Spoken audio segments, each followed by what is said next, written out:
मोर परान। कैलाश पहाड़ मन बिराजे महाराज, दुखिया के सुनते हर एक आवाज। जटा में गंगा माथे चंदा लहराए, डमरू के नाद मन संसार झुमाए। बोलो वो बम बम गूंजे जयकार, भोला बिना सुना लगा के संसार। भक्ति के जो ज्योत जला के आज, शिव कृपा ले बन ही सबका।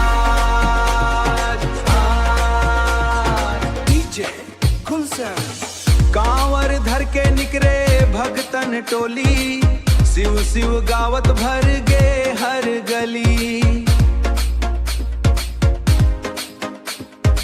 एक लोटा जल सच्चा विश्वास, महादेव पूरा करे हर आस।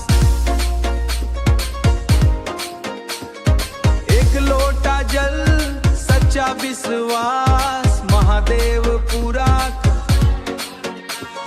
ना मांगो धन ना मांगो मान, बस रहे मोर ऊपर तोर ध्यान। जग के पालनहार दयालु देव, तोर नाम ले मिटथे सब कलेश। बोलो वो बम